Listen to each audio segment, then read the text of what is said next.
যে সরকার পরিবর্তন হয়েছে, নতুন সরকার এসেছে, ওই সময় কি আপনি ভেবেছিলেন যে দ্রুতই আপনি মুক্তি পেয়ে যাবেন? তারপরেও আপনি একবার পাননি, একবার জামিন আপনি নাকচ হয়েছে কেন? আপনার কি মনে হয়েছিল ওই সময় যখন শুনলেন যে সরকার চেঞ্জ হয়েছে? আপনার কি মনে হয়েছিল? ধন্যবাদ আপনাকে এবং আপনার দর্শকদের, এবং তাদেরকে বলে রাখি যে আপনার সঙ্গে আসলে আমার আহ, কথা বলা যে কোনো সময় হতে পারে, এটার জন্য কোনো পারমিশন বা ওই সময়ের কোনো বিষয় না।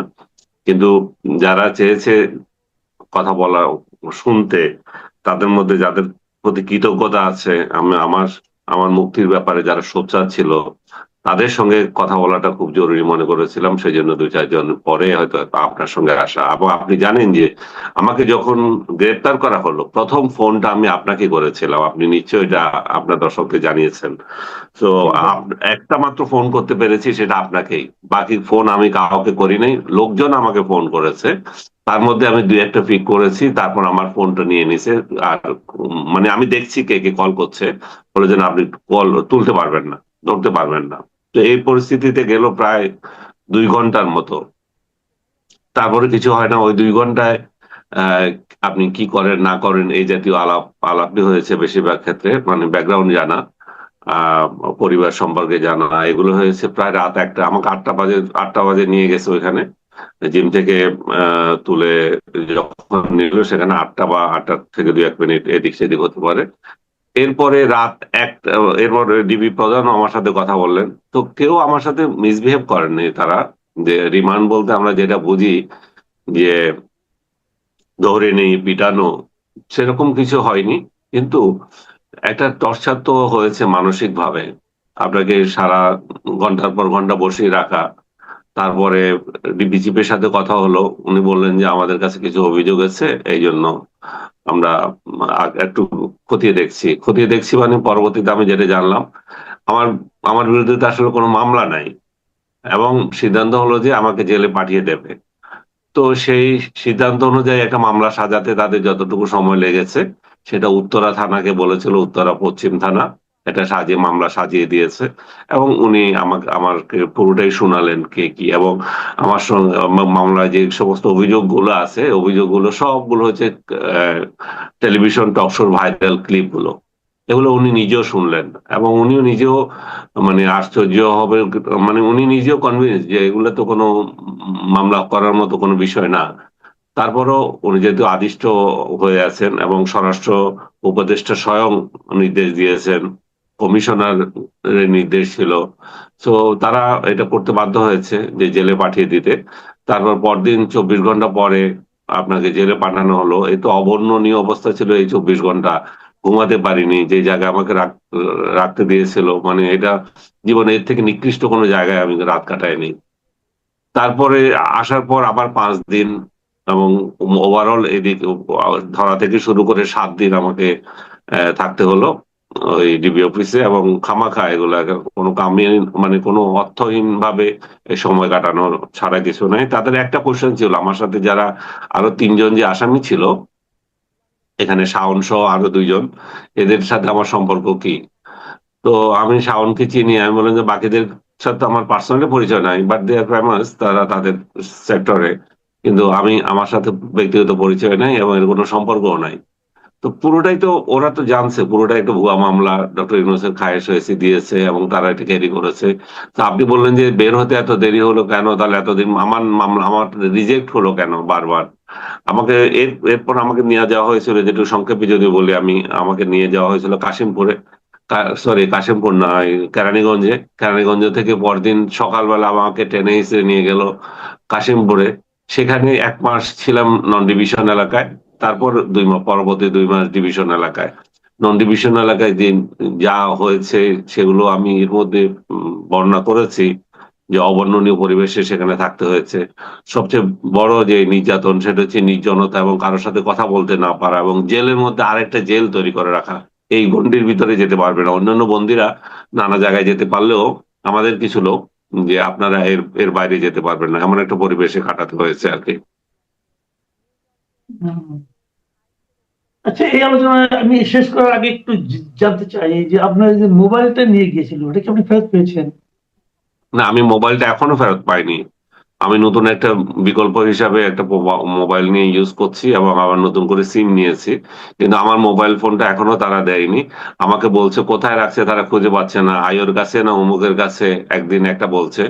তো আমি জানি না তারা সেটা আমাকে ফেরত দিবে কিনা, এবং এটা পাওয়া তো উচিত। এবং পুলিশ প্রশাসনের এগুলো মাথায় থাকা উচিত যে কারো দামি ফোন পেলেই যাতে এটা মিসইউজ করার মেন্টালিটি যাতে ফোর্সে না থাকে। মোবাইলটা তাহলে কি মানে কোনো পুলিশ কর্মকর্তার ওয়াইফ এখন চালাচ্ছেন কিনা কে জানে, জানি না, জানি না কি হয়েছে। তো এটা কিন্তু আমি আমি আমি আইন শৃঙ্খলা রক্ষাকারী বাহিনী বোধহয় আমার ভাই, এরকম করেন না। আপনার ওয়াইফকে ভালোবাসেন ঠিক আছে, একটা মোবাইল কিনে দেন, অনেক মোবাইল চালাতে দিয়ে না, এটা ঠিক হচ্ছে না কাজটা।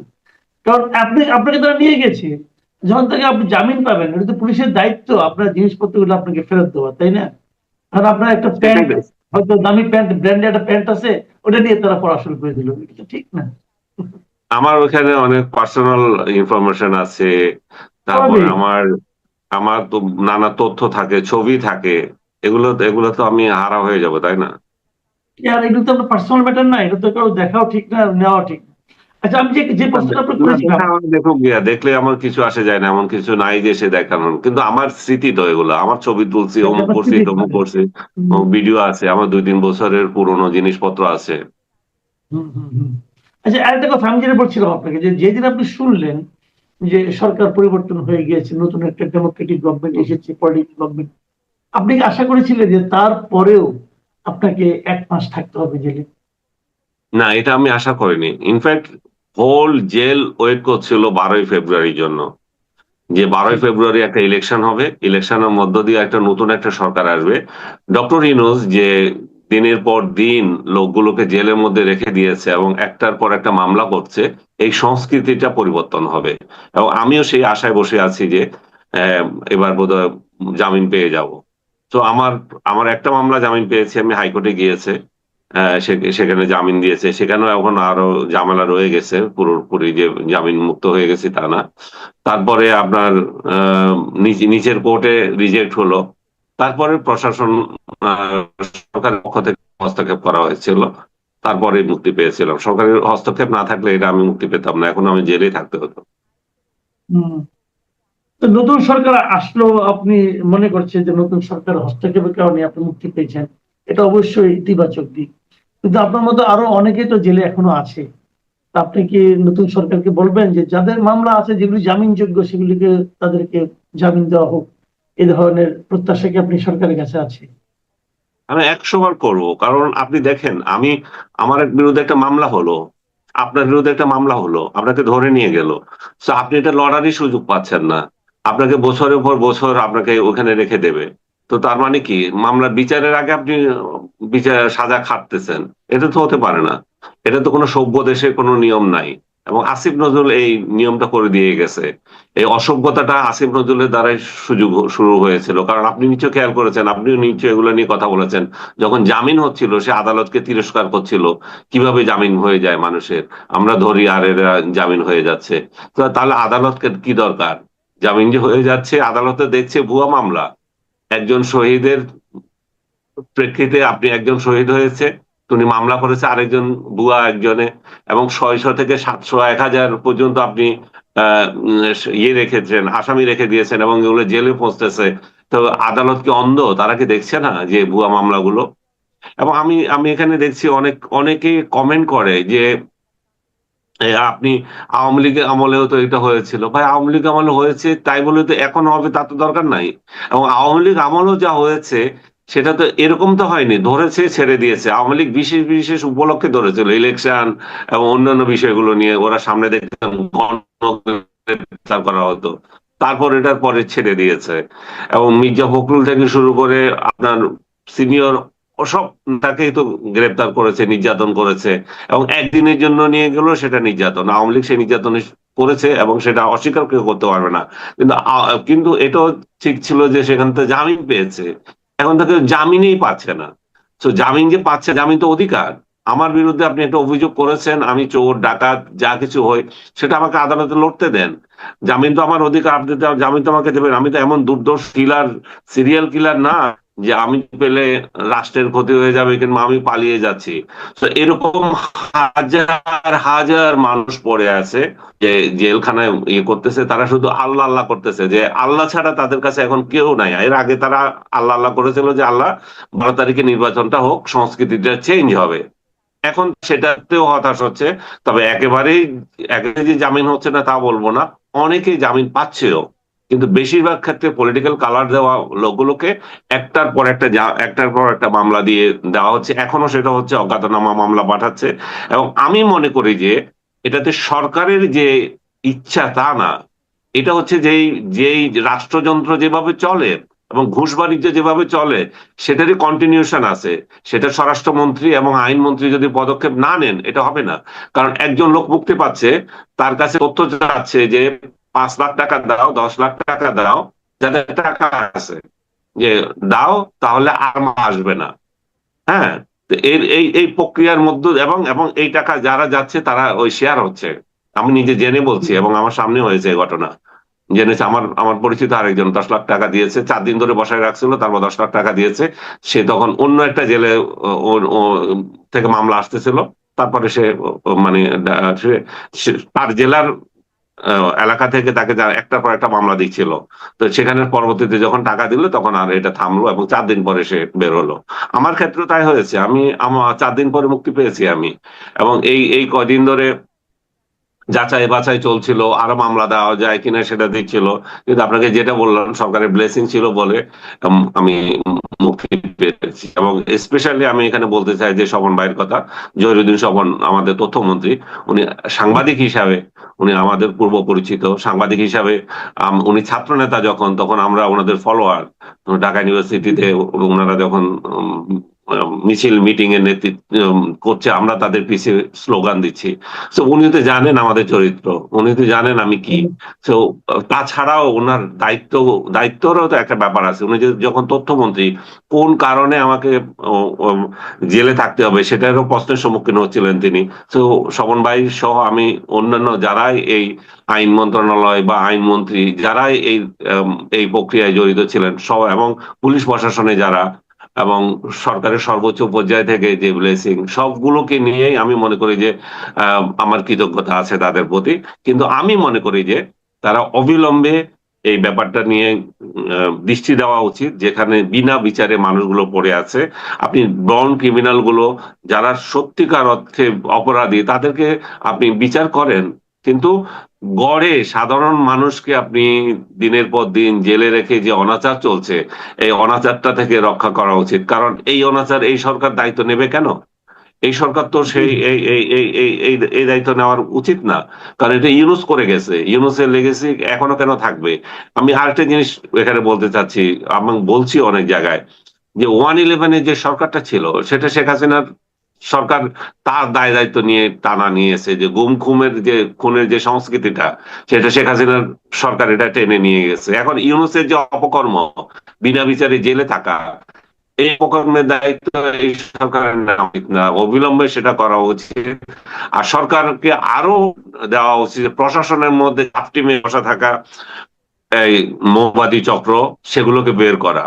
এবং আপনার মাধ্যমে আমি বিএনপি কে এটাও বলতে চাই যে বিএনপির যদি সাকসেসফুল সরকার যদি হতে চায় আগামী 5 বছরে, তাহলে তাদের প্রধান যে দায়িত্ব পড়ে যায় সেটা হচ্ছে গুপ্ত জামাতিগুলো তাদের দল থেকে বের করা।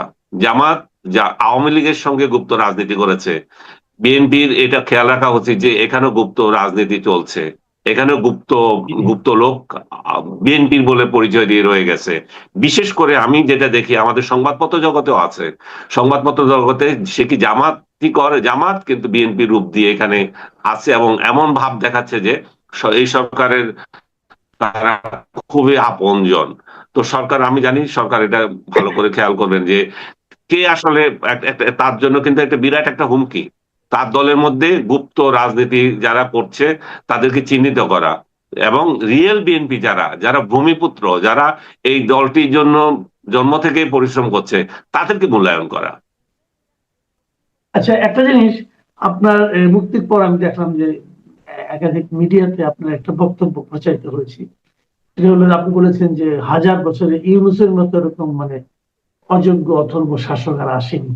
এটা কি না, আপনাকে বাটপার জেলে আসেনি। নেওয়ার কারণে, মানে আমি বলছি যে আপনার এই মন্তব্যটা কি আপনাকে জেলে নেওয়ার কারণে আপনার ব্যক্তিগত রোষ ওনার উপর আছে এই জন্য করেছেন, নাকি আপনি সার্বিক অর্থেই বলেছেন? জেলে না গেলেও কি আপনি একই কথা বলতেন?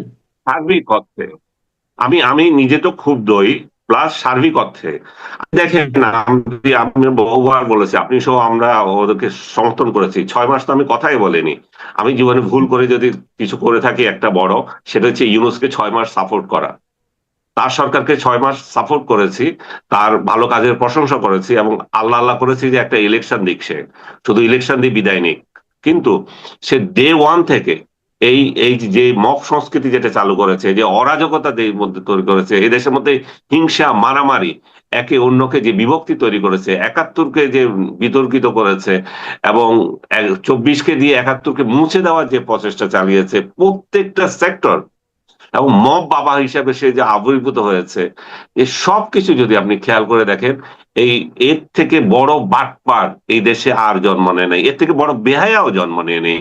চিন্তা করে দেখেন, সে প্রত্যেকটা নিজে লাভবান হওয়ার জন্য সব সেক্টরে আপনার কাজ করে গেছে, এমন বাণিজ্য করে গেছে, তার নিজের লোকদেরকে দিয়েছে, সে নিজে নিজে খেয়েছে এবং আমার বিরুদ্ধে মামলা করেছে। আরেকটা মামলা তো আপনি জানেন যে দুদক দিয়ে একটা করেছে। আমি জি। ট্যাক্স ফাইল ফাইল করতে দেরি হয়েছে, সেটাকে বিরাট আকারে বানিয়ে দিয়েছে যে এটা বিদেশি টাকা টুকা অমুক কিছু একটা, মানি লন্ডারিং অমুক। আমার ভাই, আমি 17 বছর শেখ হাসিনার আমলে 3 বছর চাকরি করেছি মাত্র। আমি বেকারের পর বেকার, আপনি তো জানেন সেটা। আমার নিজের জমি বিক্রি করে আমার সংসার চালাতে হচ্ছে।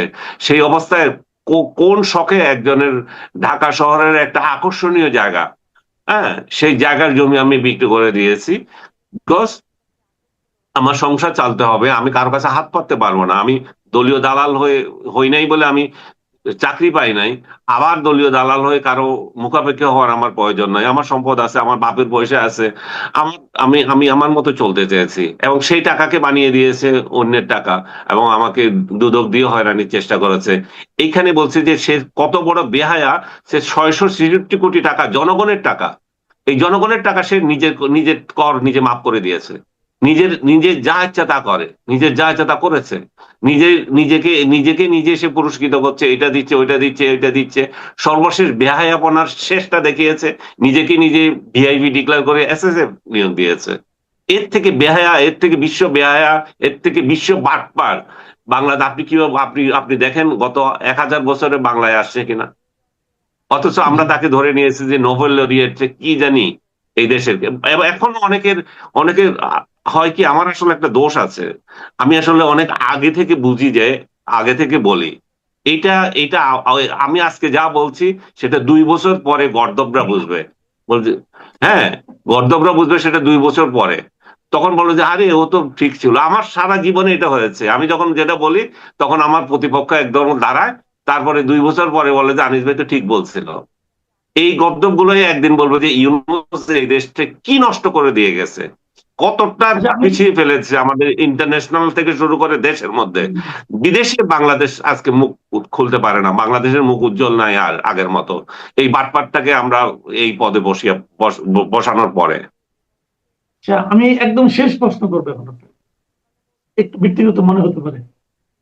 আপনি এই জেলে যাওয়ার পর অনেকেই নানাভাবে নানা রকম কথাবার্তা বলেছেন। যেদিন হাদি মারা গেল সেদিন আপনি ফেসবুকে একটা পোস্ট দিয়েছিলেন, আপনি সবসময় খাওয়ার পোস্ট দেন। আপনার সঙ্গে নিজেও আমি হুম যখন খেতে গেছি ওটাও আপনি ছবি তুলে দিয়েছেন পোস্ট। এটা খাওয়ার পোস্ট, এটা অনেকের থাকে একটা মানে শখ, খাওয়ার পোস্ট দেন আপনি।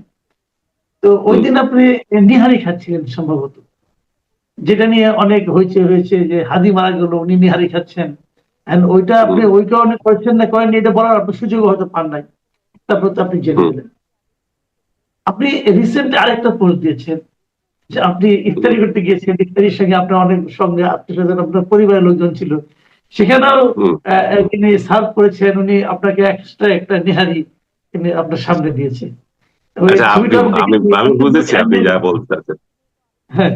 তো না, আপনি আপনি দেখেন, প্রথমত হচ্ছে যে নেহারি, এই যে নিহারি, আপনি আপনি জানেন, আপনি নিজে বলছেন যে আমি প্রতিদিন আমার দিই, আমি আমার আমার আমাকে যারা ফলো করে তারা সেখানে দেখবে যে ডিজিটাল ডায়েরি বলে আমার একটা কলাম যায়।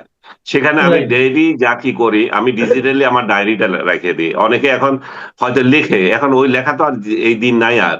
আমি আমার ডায়েরিটা ডিজিটালি করছি, এবং সেটা গত ৩-৪ বছর ধরে। তো এখানে প্রত্যেকদিন আমি কি খাই সেই ছবি যায়, আমি ব্যায়াম করছি, আমি অন্য কিছু করছি, সেটাই যাচ্ছে। তারই অংশ হিসাবে এটা গিয়েছে। যদি এমন হতো যে আনিস আলমগীর জীবনে এই প্রথম নিহারি খাচ্ছে বা জীবনে প্রথম একটা পোস্ট দিয়েছে খাওয়া নিয়ে, তাহলে যদি কেউ সমালোচনা করতে হতে পারতো। তো সেদিন সেদিন নেহারি ছিল, তো নেহারিটা গেছে, এইটা নেহারি খাচ্ছে কেন? এটা হচ্ছে যে ছোট লোক মেন্টালিটির মধ্য দিয়ে যায়। আপনার ভালো কিছু দেখলে আপনি কোনো একটা ভালো খাচ্ছেন, ভালো হোটেলে যাচ্ছেন, এই আনিস আলমগীর এই এত ভালো ভালো হোটেলে খায় কি করে? তোর বাপের পয়সায় খায় না, আমার বাপের পয়সায় খায়, আল্লাহ আমাকে যেটা দিয়েছে সেটাই খায়, এবং তুই দেখতে পাচ্ছিস যে জমি বিক্রি করে খাচ্ছি। তাহলে এই এই যে জায়গাটা, এই জায়গাটা তো জলে অনেকের, বিশেষ করে আমাদের কমিউনিটির লোকের তো জলে, যে ও এত ভালো চলে কেন, ও সুন্দর কেন, ওরে এত লোকে পছন্দ করে কেন? এই যে যন্ত্রণা, এই যন্ত্রণা থেকে আমি মুক্ত পাবো না। এবং কার কিছু না পারলেও চরিত্র হনন করার জন্য একটা বলে দিল, সে তো অমুক, সে তো তমুক, সে ওর সাথে তার সম্পর্ক, মানে সেক্সুয়াল স্ক্যান্ডাল একটা দিয়ে দিল। এটা তো খুব সহজ একটা দেওয়া। এই যে চলে আসছে, আপনি চিন্তা করে দেখেন, হাদি একটা, যার সাথে আমার কোনো সম্পর্ক নাই, যার রাজনীতি থেকেও আমি ১,০০০ মাইল দূরে, তো সে সে যদি মারা যায় বা তাকে গুলি করে, আমার কেন খুশি হব? কারণ আমি তো নিজেই ইনক্লুসিভ সোসাইটি চাই। হাদির বিরুদ্ধে আমি কি কোনোদিন যদি লিখতাম, এই হাদি তুমি যে এত নোংরা নোংরা স্লোগান দাও, এই দাও সেই দাও, আপনি বা আদার্স কেউ কি কোনোদিন দেখেছে এটা নিয়ে আমি একটা শব্দ বলেছি? হাদি আমার কাছে নোবডি। তাকে নিয়ে আমি তাকে গুলিবিদ্ধ হওয়ার পর কেন আমি তাকে নিয়ে এই রঙ্গ করব? কারণ আমি গুলিবিদ্ধ হওয়ার শোনার সঙ্গে সঙ্গে আমি ১ ঘন্টার মধ্যে আমি তার সুস্থতা কামনা করে স্ট্যাটাস দিয়েছি। হ্যাঁ, জি, জি। কিন্তু তারা এটা দেখেনি। যারা এটা প্রচার করছে যে হাদির এই গুলিবিদ্ধ হওয়াতে আমি খাচ্ছি, নেহারি খাচ্ছি, তারা কিন্তু ওইটা দেখে নাই এবং ওটা বলে না। কারণ এই তাদের মিথ্যাচারের ভান্ডার, মিথ্যা ঝুলিটা হয়ে যাবে। যাই হোক, এবং সেই প্রেক্ষিতে অনেক কথা হয়েছে যে আমি খেয়েছি, আমি এখনো বলছি যে এর সাথে আমার আমার এটা আমার রেগুলার আইটেম ছিল, এবং রেগুলার খাওয়ার একটা ছিল, এর সাথে হাজির কোনো সম্পর্ক নাই। আর তুমি যে সম্পর্ক খুঁজছো, তুমি কি সেই দিন রাজধানীতে দিয়েছিলে এটা, সরকারকে বলে একটা ইয়ে, আদেশ জারি করতে পারতে, আজকে কেউ নিহারি খাবে না, আজকে কেউ বিরিয়ানি খাবে না, আজকে হাদি গুলিবিদ্ধ হয়েছে, এবং তুমিও বাসায় গিয়ে না খেয়ে থাকতা। তোমরা তো কেউ কিছু করে নাই। কেউ কিছু জি। না করে আনিস আলমকে নিহারি খেলো কেন, সেটাতে তোমার মাথা ব্যথা। আর আপনি যেটা বলছেন, সর্বশেষ যে হোটেলে গিয়েছিলাম, আমি আমার ছেলে মেয়ে বউকে নিয়ে, আমার এক ছোট ভাই সহ আমরা একটা রেস্টুরেন্টে গিয়েছিলাম, আমার প্রিয় একটা রেস্টুরেন্ট, নাম বললাম না।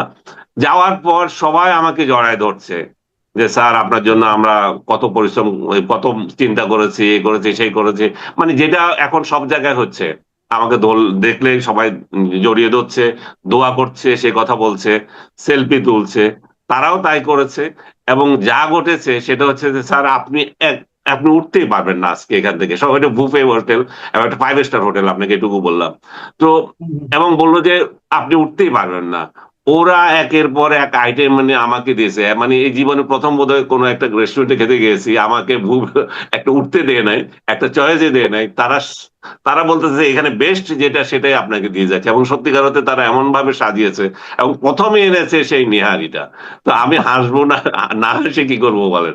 এবং এটা কি না, কাকতালীয় না ওরা ইচ্ছে না, করে না, করেছে আমি কাকতালীয় জানি না। না। যেটা হয়েছে কি, আমার যেটা মনে হয় আর কি, যে আসলে ওই নিহারির কাহিনীটা যারা ছড়িয়েছিল, হ্যাঁ, এটা এই দেশের মানুষ কিভাবে গ্রহণ করেছে, তারা যেটা হ্যাঁ, ভালোভাবে গ্রহণ করে, সেটাই বোধহয় প্রমাণটা এখানে তারা দিয়েছে, এবং এটা আপনার প্রতি ভালোবাসারই একটা নিদর্শন বলে আমি মনে করি। এবং সত্যি স্বাদ হয়েছিল এটা। দুই নিহারিটাই স্বাদ হয়েছিল। ওই দিন যেটা খেলাম সেটা আরো বেশি স্বাদ হয়েছে। বাই দ্য ওয়ে, এক কথায় জবাব দেন, আসলে কি নিহারি আপনার খুব প্রিয় খাদ্যের মধ্যে একটা? না, না, না, নিহারি আমার প্রিয় খাদ্যদের একটা না। নেহারি আমার খাইতে ভালো লাগে। আপনি জানেন চিটং এর লোকজন নেহারি খাওয়া পছন্দ করে, গরুর মাংস পছন্দ করে। আমাদের বাসায়ও মানে সপ্তাহের মধ্যে কয়দিন যে গরু গোস্ত থাকে এগুলো বললে আমার লোকজন চেতে যাবে যে এত দামি গরু গোস্ত আপনারা সপ্তাহে 3 দিন কেন খান। তো জি। এই যে এই পরিস্থিতিতে মানে চিটং এর লোক গরু গোস্ত খায় এটা তো সবাই জানে, এবং সেই প্রেক্ষিতে নেহারি ভালো লাগে আমার। এবং বিদেশে গেলেও বিশেষ করে পাকিস্তানে বা অন্য কোনো দেশে যেখানে নেহারি